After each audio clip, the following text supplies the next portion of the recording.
10th class biology में एक बार आपका पुनः हार्दिक अभिनंदन है। पिछले दिनों में हमने मानव में परिवहन तंत्र की व्याख्या की थी, जैसे मनुष्य के अंदर ऑक्सीजन का परिवहन, पोषक तत्वों का परिवहन, लसिका का परिवहन, रुधिर का परिवहन किस प्रकार से होता है हमने डिटेल में बताया था। आज हमें आपको बताना है पादपों में परिवहन किस प्रकार से होता है। आज हमें बताना है ट्रांसपोर्टेशन इन प्लांट्स। अब प्रश्न होता है किन चीज़ों का ट्रांसपोर्टेशन होना है। देखिए, पौधों में हरे पत्तियां और हरे तने भोजन तैयार करते हैं प्रकाश संश्लेषण के द्वारा। मेनली ये भोजन तैयार होता है पत्तियों में।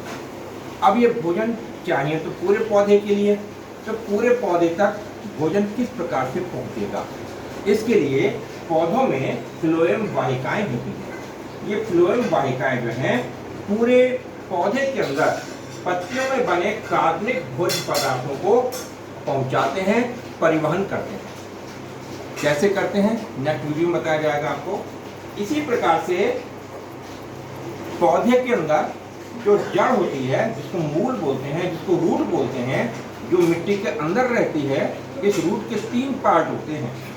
पहला पार्ट जो सबसे आगे का है, जो जमीन में नीचे की ओर आगे बढ़ रहा है, उसको बोलते हैं मूल बोक, रूट कैप। इसके पीछे होता है हल्का सा ग्रोथ एरिया, और उसके पीछे होते हैं बाल नुमा रचनाएं, बालों जैसी रचनाएं, भौएं, उनको बोलते हैं मूल रोम, रूट हेयर्स। ये मिट्टी में दूर दूर तक फैले रहते हैं। इनका काम है पौधों को स्थिरता प्रदान करना, साथ ही साथ पौधे में जल और खनिज लवण को पहुंचाना। अब प्रश्न उठता है कि पौधे में जल और खनिज लवण किस तरह से पहुंचेंगे।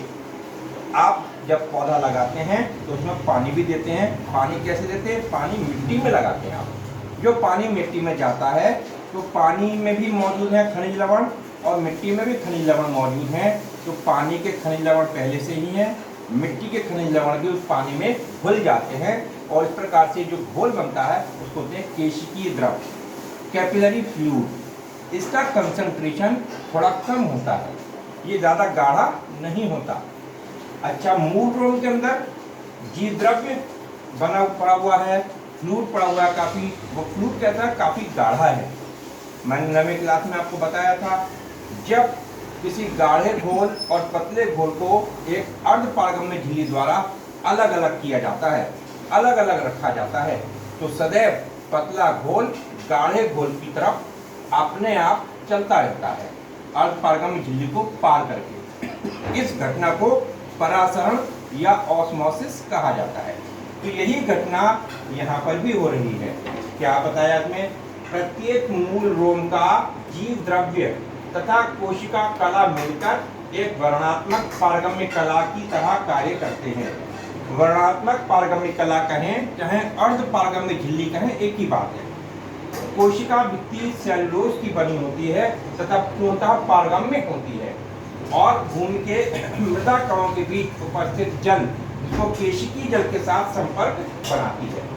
मूल रोम के अंदर उपस्थित केंद्रीय रिक्तिका में अनेक पदार्थों का विलयन कोशिका का रिक्तिका रस होता है। इस प्रकार रिक्तिका रस और केशिकीय जल के बीच उपस्थित वर्णात्मक पारगम्य कला में होकर केशिका जल अपने अंदर घुले हुए अल्प मात्रा में खनिज लवणों के साथ रिक्तिका रस में परासरित हो जाता है। क्या बताया उन्होंने? केशिकीय जल जो है उसमें लवण घुले हुए हैं, और ये लवण जो है थोड़े से पतला घोल बनाता है, और रिक्तिका रस जो गाढ़ा है, और ये जो भित्ति है, ये झिल्ली जो है वर्णात्मक पारगम्य कला, ये अर्धपारगम्य झिल्ली की तरह कार्य कर रही है। तो ये अर्धपारगम्य झिल्ली को पार करके पतला घोल गाढ़े घोल की तरफ जाता है। इस प्रकार से ये घटना कहलाती है परासरण। परासरण के द्वारा पौधे के अंदर जल का अवशोषण होता है मूल रोम के द्वारा। मूल रोम की रिक्तिका से यह जल समीपवर्ती कॉर्टेक्स की कोशिकाओं में उपस्थित जल की कमी के कारण चला जाता है। इस प्रकार मूल रोम और अधिक जल अवशोषित करता है।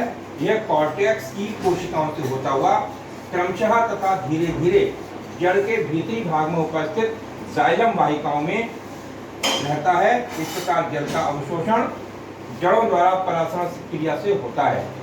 ऊर्जा की उपस्थिति में सक्रिय अवशोषण भी जल का अवशोषण में सहायक है। तो मैंने आपको बताया केशिकीय जल अर्धपारगम्य झिल्ली को पार करके रिक्तिका रस में चला जाता है। अब रिक्तिका रस से जो घोल है, द्रव है, खनिज लवण है, ये जाते हैं कॉर्टेक्स में, बलकुट बोलते हैं हिंदी में। बलकुट को पार करते हुए, अंतस त्वचा को पार करते हुए अंदर मिलती हैं जाइलम वाहिकाएं। इन जाइलम वाहिकाओं में जल और खनिज लवण पहुंचते हैं और वहां से ये रसाकर्षण के द्वारा पौधे के विभिन्न भागों तक पहुंचते हैं। आगे की जो प्रक्रिया है वो नेक्स्ट वीडियो में आपको बताएंगे।